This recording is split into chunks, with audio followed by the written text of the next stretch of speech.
Bum bum bum bum bum bum bum bum bum bum bum bum. The Peter Like Show. Bum bum bum bum bum bum bum. Happy Saturday.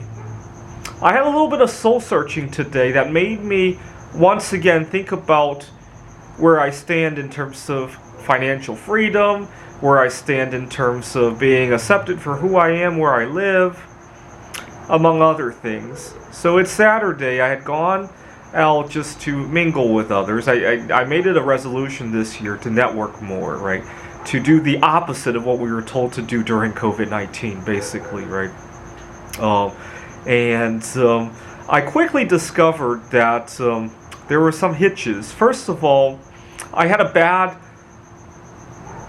I'm glad I calmed myself down from it, but I had a bad vibe while parking at the parking garage in the shopping mall. It's a busy Saturday, and I have been waiting for this parking spot for some time. You gotta understand, when people take out their keys and go to their car, there's so many diversions these days. They sit down, they need to Google directions. Sometimes they take the time to answer some text messages that they might have gotten while they were shopping, which is great that they're doing it before they start the car. I'd much rather that than for them to pull out into the parking garage, circling around and texting, right? So I'm not going to blame them for that. But the point is that you might wait 2 minutes between when you see somebody approaching their car with the keys until the car starts moving, right? But I patiently wait 2 minutes, and he pulls out, and wouldn't you know it, somebody just happens to circle around to that area, and it's not like they didn't even notice me or something. You could tell from the attitude of this guy pulling in that he's in a big hurry to steal that parking spot. And there's a big crowd of other cars, and I honk at him, and I almost wanted to pull my car like perpendicular to him to block him into that area, and I gave him a Peter Dislike gesture, but I thought better of blocking him in and making a scene, and I pulled away, because after all, the more I make a scene about that, the more hyped up I am, and the less likely I'm going to go into the mall and make an important connection. I was going to go to, we have a couple of stores that I want to pitch my art to, right? They sometimes do stuff for consignment. They haven't consigned any of my work yet, but every couple of weeks I go in there and pitch a little bit about what I've been doing, right? And especially because one of the stores, the owners had given me some advice on how to photograph my art. And I haven't been pouring bismuth as of late, but I've been putting some of the stuff I already poured into frames and displaying them and photographing them. And so I was going to go there and pitch, and I didn't want to make myself angry before I went to the store, so that's why I left it at a Peter Dislike gesture, right? But this guy didn't even respond to Peter Dislike. He completely ghosted the idea that he even saw a Peter Dislike. It was like he was deaf and blind, right? He didn't hear the honking, he didn't see the Peter Dislike, he didn't have any emotion at all. I want to say this guy was probably in his 30s or 40s. He should know better. When I saw the way he pulled into the parking spot, I thought he was 16 years old and didn't know any better. That's the kind of emotional age he showed by the way he pulled into that parking spot. It really was.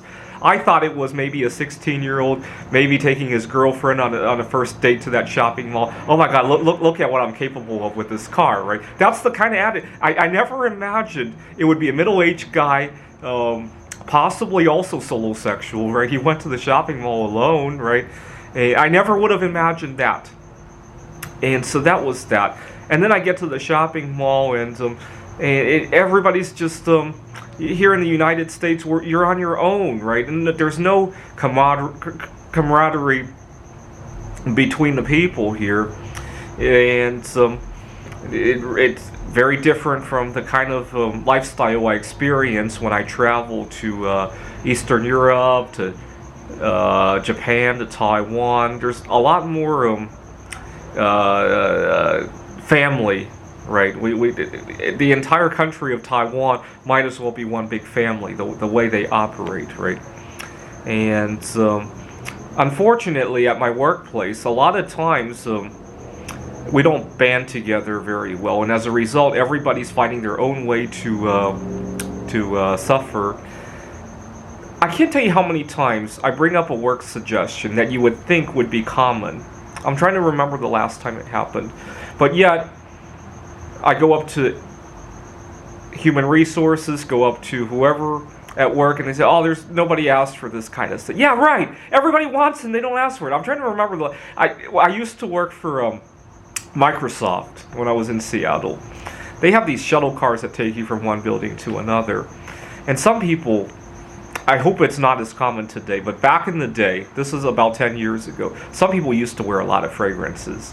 And I asked them, well, why don't you put aside a few cars that are fragrance-free? And I'm sure there's a lot of people who would request such, right?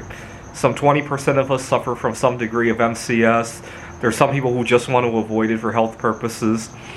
And I talked to human resources about it. I talked to I think they contract out the people who drive the van. I talked to the agency that handles that. Oh, there's no demand for it. Yeah, right. The people who want to ask for it, they find their own way to suffer from it. They might have to wait for 3 or 4 shuttles before they find one that's suitable. They might decide to use that as an opportunity to bicycle around to get some exercise anyway, right? And that's the kind of society we live in, right? Where people don't actually come together. And okay, and today I was doing some gig work, some tutoring that I found on my own, and I almost got into a car accident on the way home. What had happened was I'm just very exhausted from trying to market my art, to the tutoring, to just all the other stuff going on in my life. I'm just exhausted. And I made a mistake that I swore I would never do. I was daydreaming while I'm driving. I was thinking about how I couldn't take the day off when it was Evelina Falinta's birthday, and I feel a great sense of sorrow because that day is very important to me. And I thought about, gee, I gotta move to Poland because over there, Evelina Falinta is also solosexual. She gets a lot of acceptance for who she is, right? I mean, just compare her to, I hate to name names here, but we have another singer-songwriter here in the United States who is likely also solosexual. She would never own up to it, right? She would rather get into one mediocre relationship after another, break up, write songs about it, right? You would never see her behave like Evelina Falinta because she lives in the United States where it's not as popular. And so I feel a great sense of sorrow that I wasn't, well, to be fair, I didn't ask for the day off, but I didn't feel it was right to ask for the day off. And I went to work anyway and had a great time at work, so it was kind of bittersweet, which makes it very unusual. So I was thinking about that. I was thinking about how she gets accepted for who she is. Now, 3 is a very lucky number for me in numerology because it means a single individual, solosexual, being accepted by a couple. And Evelina Falinta really gets to experience it, right? She often hangs around with, her opponent from Polish Idol Season 1. Her opponent is now married. They have a son who is, I think, 8 or 9 years old. And so the 4 of them often hang together. See, that would never happen in the United States. You never go on a double date with somebody who is solosexual, right? I don't know why. And so I thought about the 4 of them having a good time during Thanksgiving, and then I almost rear-ended the car in front of me. I was so lost in thought, thinking I wish that could be in the United States, right?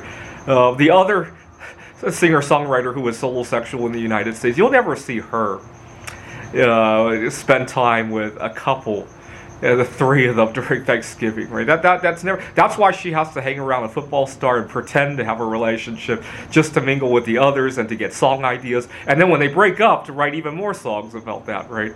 That's the way we operate here in the United States. So I was, and then I almost got into a car accident. And then it dawned on me that, gee, I'm so busy with marketing the art, with tutoring, with all the other gig work, with teaching at 2 different colleges.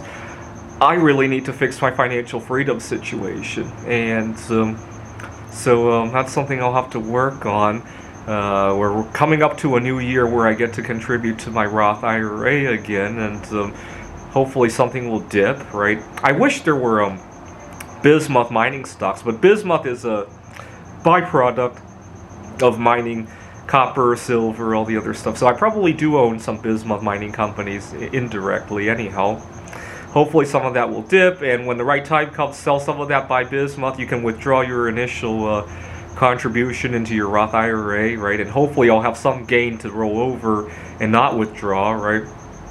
This is the Peter Like Show. Bum bum bum bum bum bum bum bum bum bum bum bum. The Peter Like Show. Bum bum bum bum bum bum bum.